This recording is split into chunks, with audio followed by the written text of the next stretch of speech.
Welcome to TalkAboutTopeka.com. I'm Chris Schultz. On this episode, we'll talk with the general manager of the Kansas Expocentre, H.R. Cook. This episode was brought to you by the WIBW channels, and it starts right now.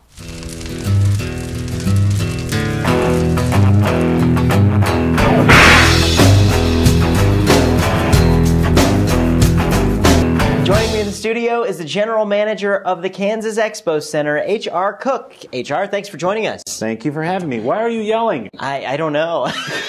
It's your own studio. You don't have to yell. It's Sunday, you know, we're going to the Kansas Expocentre. So thanks for joining us. I really appreciate it. Well, thanks for having me. It's a great day to be in Topeka, and especially in these beautiful studios that you have here. Yeah, thank you. Thank you very much. You know, there's so much going on in Topeka. We've been in our fun forecast talking a lot about stuff that's going on at the Kansas Expocentre, and I'm noticing that there's always something big really going on there. Tell us a little bit about what's going on. Well, as far as the Expocentre is concerned, we do. We always have something going on almost every single day, whether it be the harvesters doing their food giveaway, you know, on Tuesdays once or twice a month, to the horse shows every weekend, to concerts, to wedding receptions, quinceaneras, of course, the all-time favorite gun shows that everybody likes to attend. I sold some tickets to the gun show. There you go, yeah. The price just went up. Yeah. So, but we do about 600 different events a year in our 5 buildings. So we stay hopping. We have 26 full-time employees and about 350 part-time employees that keep it going. My job is basically I'm the straw that stirs the drink. You know, the employees do all the work. Yeah. I'm the one that negotiates some of the contracts with some of the acts coming in, but it's usually those 26 employees that make it happen. So yeah, we've always got something going on. Wow, yeah. Most people think the Kansas Expocentre, you know, it's all events things, and you know it's very segmented of what events people like, and maybe they'll go there for a wedding here or there for somebody they know. But you know, to think about all the stuff that you guys actually do, yeah, your plate's pretty full. Yeah. Well, we get a lot of people that say there's never anything going on. Why? There's never anything going on at the Expocentre. Well, a lot of times it's a convention that may not pertain to them, or say a gun show if you're not into guns, you know. Yeah. Different concerts. You might not be a country western fan. You might not be a rock and roll fan or hip hop fan, but we've got those events too. So, you know, it all depends on the advertising and the marketing, like you know. Yeah. And if they're not marketing to you, you're not going to know. But yeah. It stays busy. It generates about $75 million of economic impact to the community, both the city and the county, with the Capitol Plaza Hotel attached to that. It's always going. Let's talk about some of the concerts you guys have had there. Particularly, one question I've always wanted to ask about the riders that artists have. Like, what are some of the craziest things you guys have seen in people's riders?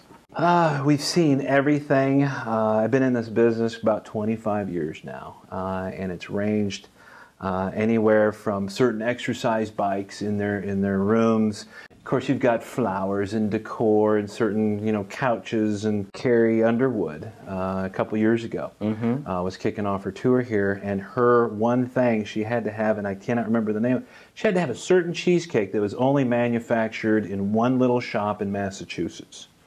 And so we had to track this stuff down, and she was there for, it's not like you just get one piece of cheesecake shipped to you. Yeah. She was there for like 3 or 4 days. So we had to have several, we had to find it, buy it, and have it shipped fresh. But it's little things like that. Those it's great cheesecake. Yeah. It was great. I don't think she ate a lot of it. 23 years ago, we had, I was working in Kemper Arena, and it was Frank Sinatra. Frank Sinatra and Liza Minnelli were together. Dean Martin was supposed to be there. He was tired. He canceled out. And in Frank's rider was a full house bar in the dressing room. That's Frank. You gotta like that. Deli tray, cheese tray, 1 can of Campbell's tomato soup, a can of water, and a hot plate. All he ate at the time was Campbell's tomato soup with water.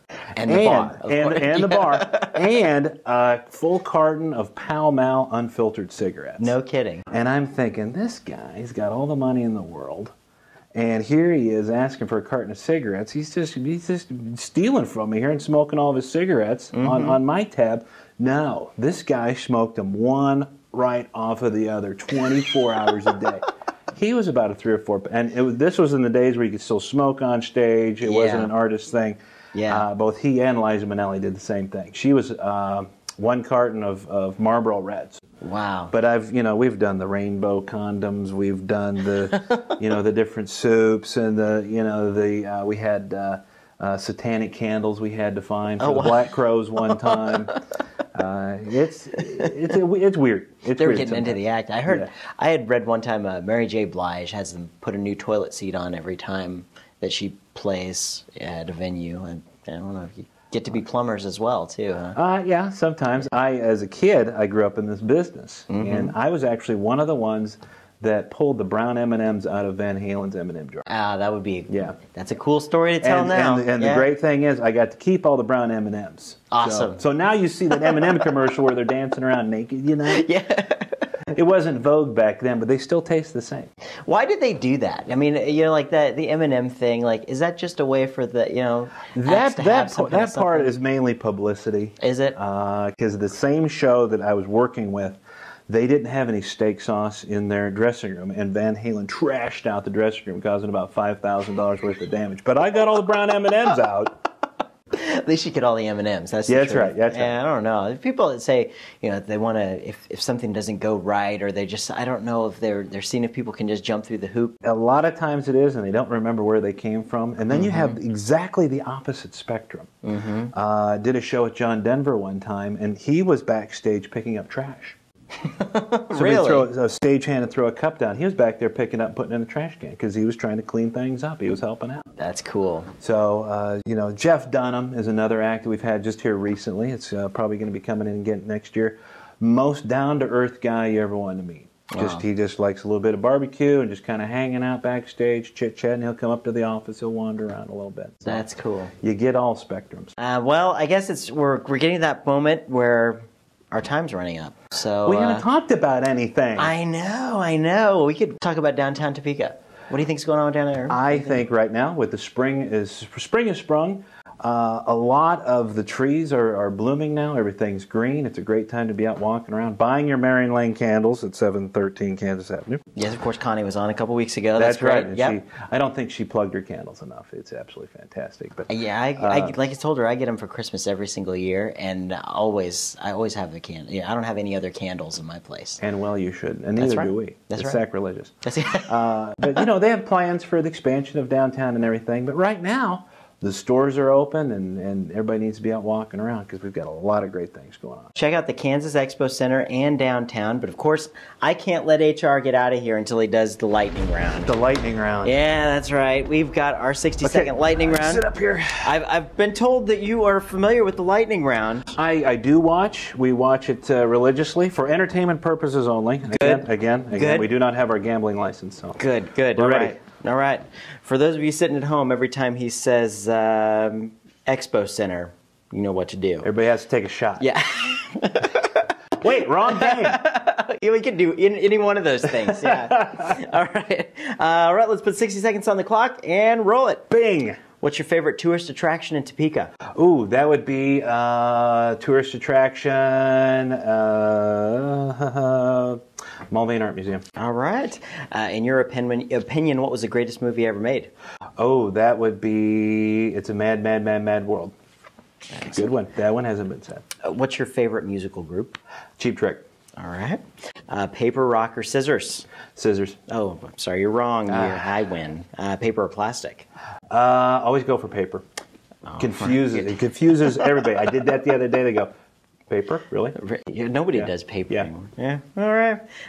What's your favorite large-scale events venue in Topeka? That would be the Kansas Expocentre. That was a softball. If you could bring a dead celebrity back to life and ask him one question, what would it be? I would probably say, as far as dead celebrities, it would probably have to be Elvis Presley, and ask him why he always used to make my mama cry when he sang on the radio. Aw, and our time's up, but one more question. Okay, ready. What's your favorite show to watch Tuesday nights at 9:30 on my TV? Talk about Topeka! Yeah, there we go. HR, thank you so much for joining us. Thank you. And come back and tell us what's going on at the Expo Center all the time. We'll do it. We'll do it. Look forward to it. Thanks. Thanks for tuning into this episode of TalkAboutTopeka.com. I'm Chris Schultz. If you liked what you saw today, please help our guests spread their message by sharing our videos with your friends. You can also find us on Facebook, Twitter, and be sure to subscribe to our YouTube channel. This episode of Talk About Topeka was brought to you by the WIBW channels and Field of Greens, a garden bistro in downtown Topeka. Topeka's #1 salad bar, according to me. Thanks for joining us. Remember, keep talking about Topeka.